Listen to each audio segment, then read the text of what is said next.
Hello everyone, in today's video I will be narrating stories that I found off of Reddit. If you enjoyed this video, make sure you subscribe to my channel, like this video, and comment something down below. But without further ado, let's get straight into these stories.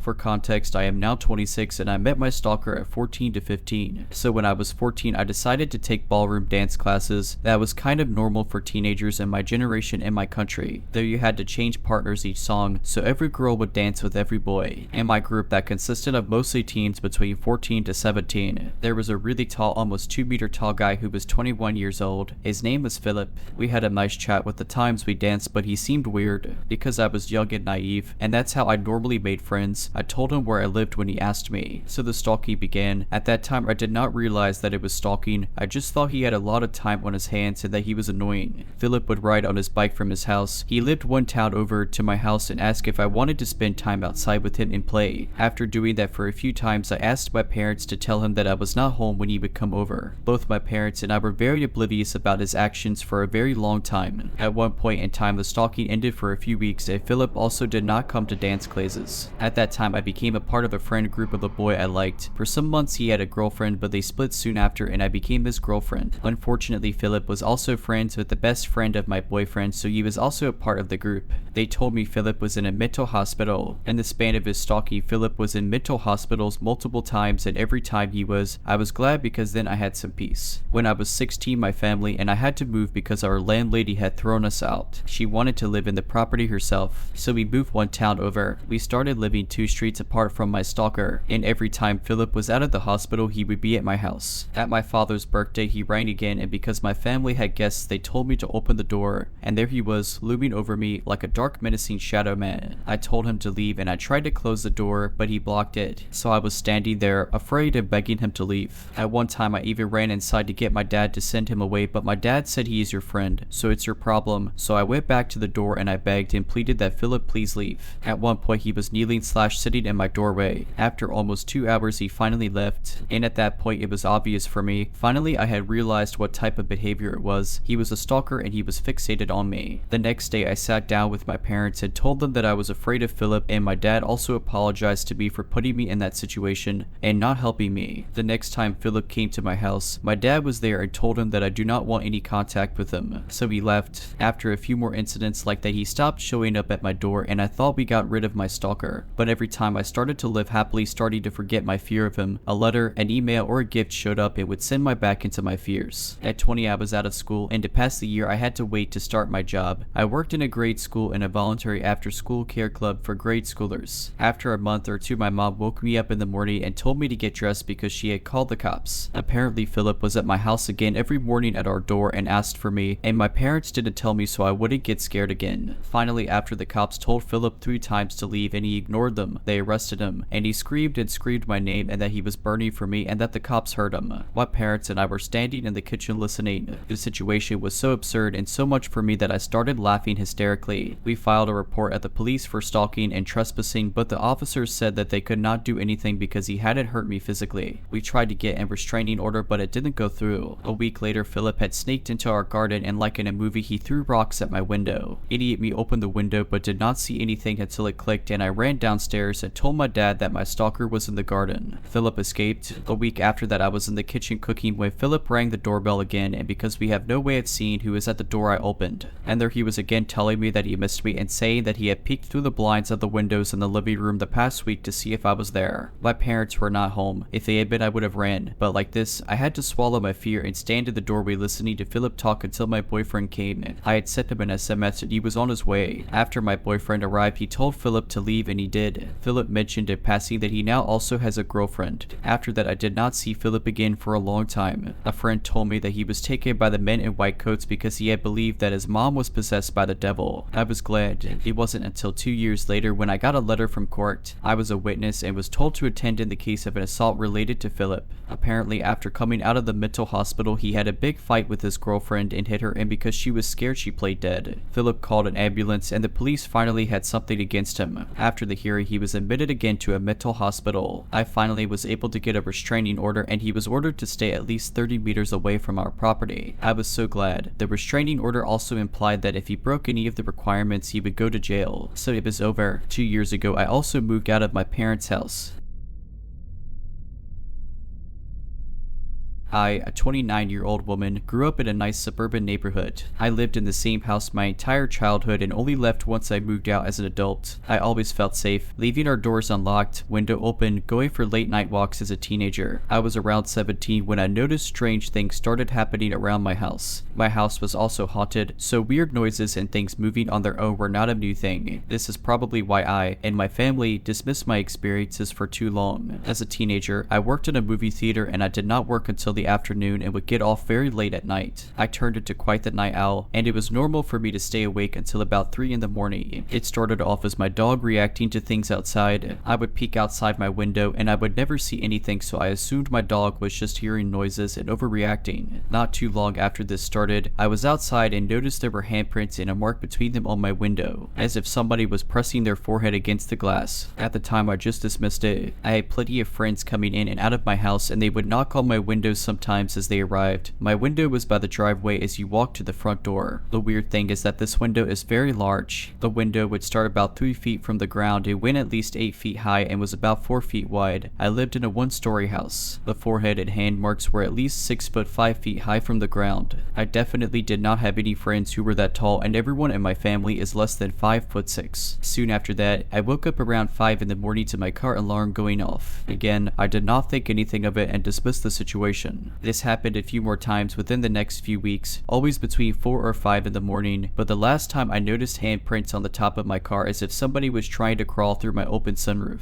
After that, I made sure to close all my windows and lock the doors. Again, I dismissed it thinking just some hoodlums were trying to get into unlocked open cars. Not long after the car incident, things started to escalate. One morning as I was leaving to school, I found a small step ladder outside of my window, leaning against the house as if somebody was looking through my window. I had blinds that would move from the top and bottom. I normally had the blinds closed on the bottom and left about 2 feet open on top to allow sunlight in, but still have privacy. When I looked at my window, I could still see the handprints and forehead mark were placed right above the opening of my blinds. This means they were able to use a step ladder to get a good look into my room. With the ladder against my window, I started to piece together the events over the last few months and realized I had a peeping Tom. I brought this up to my parents, but they did not seem to worry and made no effort to do anything about it. Over the next year, I found the ladder against my window many more times. This person would use an old step ladder that we had in the side yard that was unlocked. I would continuously put the step ladder back in the side yard, but it would continue to show up next to my window on many mornings. I don't know why I did not just put the step ladder in a place that was not accessible. To be honest, I was a teenager smoking a lot of weed at this time, so I feel as though I was not using very much critical thinking. I have 2 other sisters who lived with us, but they did not seem to notice anything weird happening. About a year after I noticed the occurrences, we found my sister's bra was out in the yard and we did not have any explanation. This made me think that somebody may be trying to actually get in the house when we were gone with success. I became extremely paranoid. Again, my parents were aware that all of this was happening, but did not care to do anything about it. The last incident before we called the police was after a rainy night we found bare footprints outside of my sister's window in the mud. The screen had been fiddled with as if somebody was trying to get it off of the window. Once this happened, my parents started to take it more seriously. It's funny because they did not care what incidents were happening directly to me, but the moment my sister had this experience, they decided to report it. The police could not do anything about it. They offered to send police every once in a while to fill out their paperwork in front of our house to make it seem like there was a police presence. This only happened one time and they never came back. My older sister made her boyfriend aware of the situation, so they decided to sit in the car all night and watch for the pervert to show up.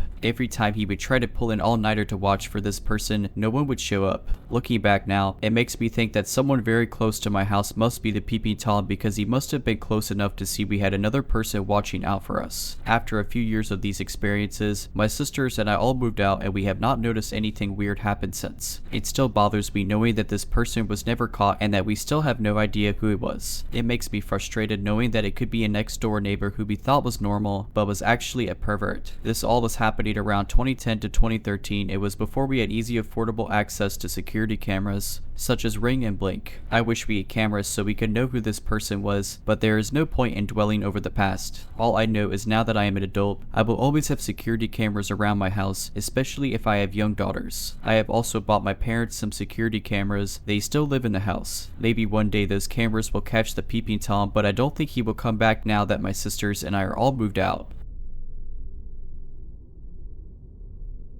My story takes place 2 years ago, between the two first containment in France. I was home alone in my small apartment, working on something for my internship that I was stressed about. It was the beginning of the afternoon at 12. Someone knocked on my door, but I wasn't expecting anyone. I went to open up, and it was a guy I knew. Let's call him Jim. Jim and I had slept together a few times a few weeks before, until he pushed me away without explanation. We were still friends, but I was a little hurt. Was I that bad? Had he gotten what he wanted, I wasn't interested anymore. I didn't dare ask the question because I was getting a little attached, and I preferred to wait for it to pass, especially since we were bound to run into each other again. Indeed, Jim had recently got a room in the flat of a friend of mine. The situation was quite funny because he had stumbled upon the advertisement without knowing that I knew the other tenants, and my friend didn't know yet that I knew the new roommate. I was going to tell her about it in person when we met again in college for our middle terms, so I knew I was going to see Jim again, but I didn't expect to run into him so soon after he moved in, let alone during a surprise visit from him to my apartment. I asked him what he was doing there. He said he was bored at the dormitory and was just passing through. I invited him in. I was a bit uncomfortable because I still liked him and we had left without any explanation about his rejection before he moved in with my friend. We talked for a while about trivial things, but strangely enough I still remember the main points. Then he wanted to show me a new kind of massage against my stress that he had seen on a video. I hesitated a bit as I was still uncomfortable. Do you trust me? He asked. Yes. I sat on the floor and he touched my back for a while, then did it once I was lying down. I don't remember everything except that at one point his arm was around my neck and I thought I'm not sure I can breathe. And then blackout. Of course the memory of choking didn't come back right away. It took several months, but I'm trying to tell you the story in chronological order. When I woke up, it is dark. I was still on the ground, bleeding. I don't remember if I noticed the injury right away, but I had a large hole in my right side with many cuts underneath. The events are pretty fuzzy in my memory, but I wondered where Jim had gone and why I was alone. I went to look in the hallway, but my keys, which are normally always in the lock, were missing. I found the spare and looked outside. No one was there. Then I had my first stupid reflex. I thought I'm hurt. I need to disinfect and started to take a shower. I think I fell asleep and had nightmares of being tortured and kidnapped in the shower, probably a way for my brain to try to warn me that something bad was happening. I then looked for my phone, which was also missing from the apartment. I was confused. Probably drugged, I realized later. I decided to go to bed to resume the search after resting. I told myself if I'm still hurt when I wake up, it must be real. It seemed very logical in my mind at that moment. When I woke up, my mind was already a little clearer, but I was still not totally myself. It was 8 or 9 at night, I think. I was still bleeding. I looked for my phone again, and I started to panic as I couldn't find it. I tried to calm down. I told myself that it was probably there somewhere. I just had to ask someone to call me. I contacted my best friend, let's call him Tom, via messenger through my computer. I still had a hard time unlocking my computer. I couldn't type my code. I think I was still drugged. Luckily, Tom was online. He tried to call me on my phone, but no ringing could be heard in the apartment. I think he figured out that I wasn't in my right mind because he called me on Messenger to see if I was okay. It was he who gave me the details of our conversation. I have almost no memory of it. I said, if you think you've been hurt, do you call the fire department or the police first? He freaked out and asked me to explain what was going on. I was very confused, but I think he got the gist of it. He asked, did Jim do this to you? I don't know, baby. I was still in denial at that point. Tom called the police on me. He couldn't come to help me himself because he was studying in another city. As I waited for the cops to arrive, I began to realize that I had completely messed up the crime scene by touching everything looking for my phone, not to mention the shower and the nap, which could have killed me in retrospect. I was still in no pain though. The hole in my side started to hurt when I was taken care of by the paramedics that the cops called when they saw the extent of my injuries. I had to undergo surgery as a result of this assault, which took me months to accept as an attempted murder with a knife. I had a hole in my liver and was bleeding a lot. Luckily, my other organs were not affected. While I was in the hospital, the cops came to take my statement and took Jim into custody. Imagine the surprise of my friend and her roommates when they found out that the new roommate not only knew me but was also accused of assaulting and robbing me. 1 week after the assault, when I got out of the hospital, the first bad news was that the cops had not been able to retrieve the recordings from the surveillance cameras in my building, which had already been erased because the procedures had been too long. The next day, the policewoman in charge of the investigation told me that, of course, Jim denied having been at my place that day,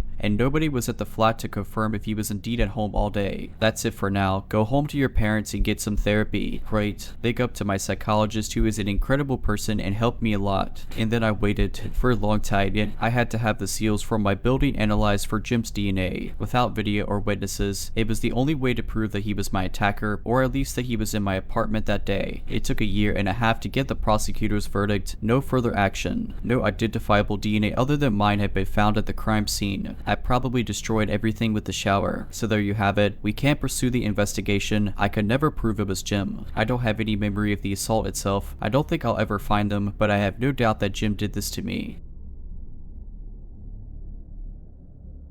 If you're liking this video, all I ask is that you make sure to subscribe to my channel and like this video. Thank you. I just remembered a fun encounter that might serve as a warning to those working late at night. I was 24 at the time, working at a nightclub about a 10-minute walk from my home. I used to close on Tuesday nights slightly earlier than most nights, as it was generally our slowest night of the week, closing around 12 at night instead of keeping customers until 2:30 at night. Usually I'd be the only one left, as I'd start cutting staff as the night went on, and since it was a slower day of the week, we didn't have security on. About 2 months in of regularly closing at 12 at night, I was walking home. I used to bring in bulkier clothes to hide my figure when leaving alone, as I've been followed/chased home multiple times before, and we'd often get men waiting after hours for us girls to come out, knowing we'd eventually come out after closing and didn't want to attract attention to myself. I also used to walk home, as I didn't have a car and had a few terrifying experiences with Uber drivers not actually driving me home, turning out to be fake cabs/Uber drivers, or harassing me until I pretended to show interest or give them some way of contacting me, to which Uber would just give me a $5 coupon for the trouble. But that's a story for another time. The bar was located along a main road that was home to the majority of the other bars and restaurants in the city downtown. Often at this time I'd maybe see a handful of people, but the streets were generally empty. I'm walking and notice a parked car about a block away. The driver noticed me and turns around to be on the same side of the street as me. Now he's catcalling me and trying to get me to come into his car. I don't engage and keep walking. We're maybe a block or two past the initial spot I saw him, and he's been slowly driving alongside the sidewalk. I'd crossed the street but didn't want to get near his car. He keeps this up until about the halfway mark, when he takes off in his car, and I'm just relieved he's gone. Psych, this who comes blasting back down the road. He does. Now my walk has turned into a light jog, which then turns into me full on running. I'm running behind closed bars and businesses, now trying to find a back route to get home without him seeing where I live. At one point I'm running through bushes and mud. No matter what street I end up on, his car is waiting for me. Eventually I run right in front of his car while it's parked on the side street beside my place, and run into my house through the back entrance. The back entrance is obscured by plenty of trees and car, and the surrounding houses are multiple unit homes, so I was confident he didn't see what door I got in through. Fast forward to the following Tuesday and I'm walking home. Guess whose car is parked at the halfway mark? This went on for the next 4 Tuesdays, except he started parking on the street in front of my house until I begged my manager to take me off closing that specific shift. The last time I saw him, one of the apartment buildings along the way had a few cop cars and cops standing around the entrance, and I stayed with him, which led him to drive off for the night. A week passes and I'm no longer on that shift. A coworker of mine sends me a news article via text. I open it and see that the man who's been following me was arrested for doing this to multiple girls in the city along the street my work was on and that I lived on. He got caught because he'd followed a university student up to her house and wouldn't drive away. She called the cops and he was still there by the time they came to arrest him. He got out the next day, I believe, and was arrested a few more times and was put on restrictions. Couldn't be out of his parents' house between certain hours unaccompanied by either parent before he was deported. I've also heard he didn't actually get deported, but I moved away shortly after and didn't keep up with the news on him. I don't live there anymore and wouldn't be giving myself away. So did the creep in the car who used to follow me and multiple other young women home. Let's not meet ever again.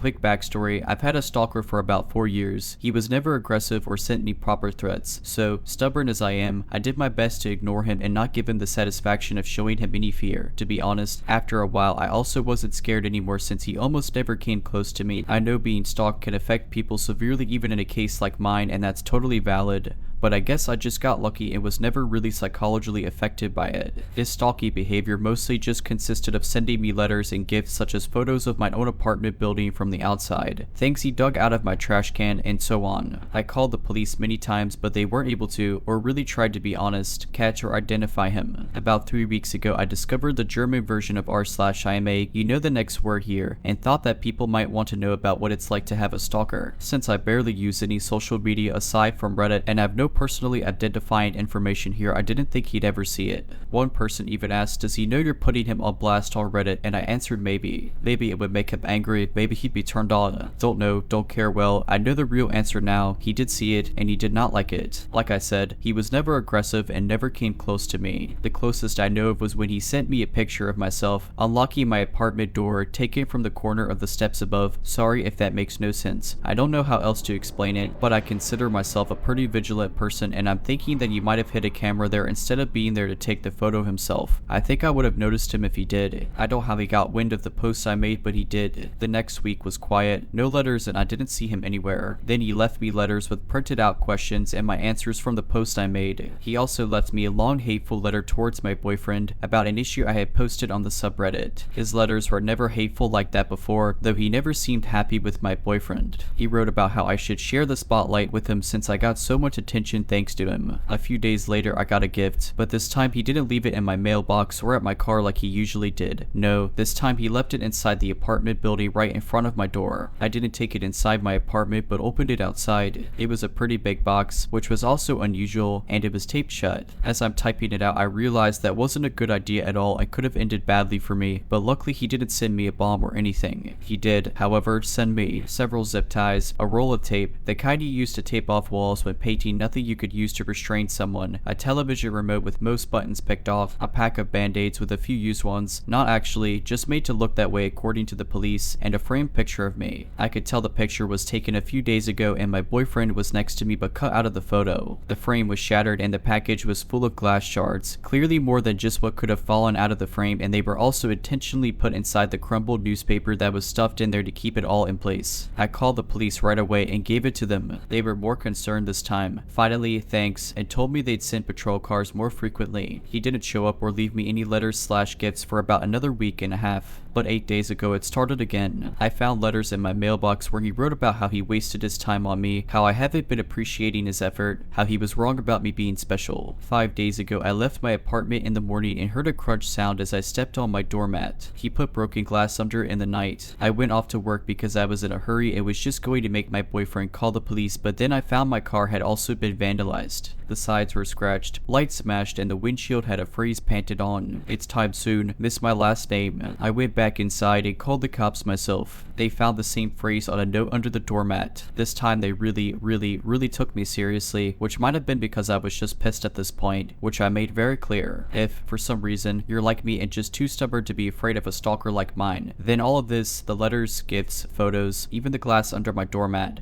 are just really annoying and inconvenient. But my car was useless to me now and the threat scared even me. I did, however, have a dash cam in my car, and it caught everything. The police took the footage as evidence, even though the dash cam footage wasn't of high quality, and I had given them photos of him that were just as good before, but they said it's not enough, and they told me they'll look into it further and promised to send more patrol cars again. Then it was quiet for 2 more days, until 2 days ago. Someone rang the doorbell at just after 4 in the morning. My boyfriend and I got up, but we were both hesitant, but I saw blue lights outside, and just as I got up I heard them shouting, "This is the police. Please open the door." They told us they were called by one of our downstairs neighbors who came home from his night shift about an hour earlier and heard someone else enter the building after them before the door fell shut. My neighbors know of my situation and I've asked them to make sure they don't let strangers into the building. This neighbor then went into his own apartment and looked through the peephole. We have motion activated lights in the stairway, so he waited to see if they turned back on. They did. Then he saw a middle-aged man walk upstairs. Above this neighbor are only me and my boyfriend, and a single mom with 3 kids who probably won't be getting any visitors at 3 in the morning. So he called the police. They came and found my stalker 1/2 floor above me on the stairs. He should have been able to see the cop cars since there's a little window up there and they had their lights on, but he either missed them or wanted to get caught. They found a pocket knife on him and he confessed to being my stalker right away. He's finally caught. They got him. It took 4 years, a provocative Reddit post, and one very vigilant and caring neighbor. but he's finally done. For now at least. He's facing several charges and I've collected every single piece of evidence over the past 4 years. I don't know what kind of outcome I can expect, but for now I've finally got some peace.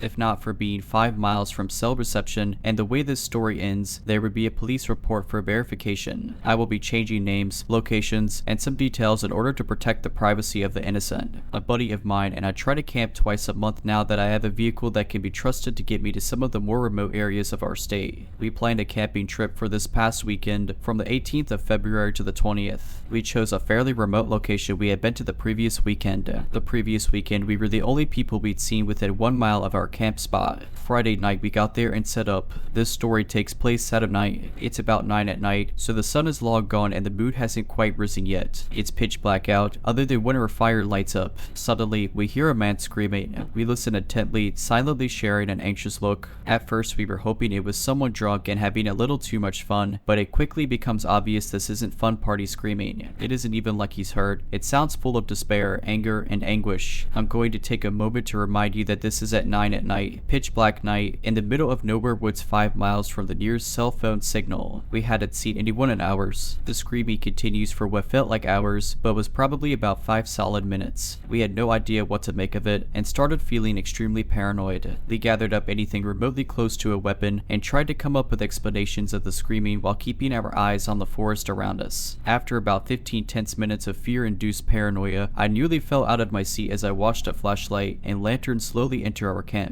I greeted the stranger with a basic "how's it going?" before he was even lit up by the fire. He responded quickly but flatly by asking if we could do him a favor. That depends on the favor, my buddy, and I said in unison, obviously tense, holding our weapons close to us. The stranger proceeded to ask if he could hang out for a second by the fire, giving the two of us and one of him, plus our myriad of weapons gathered from around camp to within our arm's reach. We decided to agree and let him hang out. After a short second of awkward silence, I ask him what is going on. He proceeds to tell me and my buddy that he was camping down the trail with his buddy and that his buddy had snapped and tried to kill him. Wait, what? I said before the thought even finished processing in my head. Is that the screaming we heard earlier? The man slowly nods, staring blankly into the fire, and begins his story. We were just hanging out, man. We came up earlier today and my buddy just freaked out. He started screaming and just wouldn't stop. Then he attacked me, he lunged at me, and I told him to just back off and chill, you know. Well, he kept coming after me and it started getting pretty violent, and I'm pretty sure he was going to kill me, so I grabbed my car keys, the lights, and ran. I don't know what to do, man. He chased me when I ran and I don't know what to do. We don't have firearms or anything, but we do have a hatchet. My buddy and I look at each other for a second, completely astonished. Then something horrible dawned on me. Wait, he chased you? Like, he's on his way here, right now. The man just slowly nods in reply, and right on cue we hear screaming from maybe 30 to 40 feet from our camp,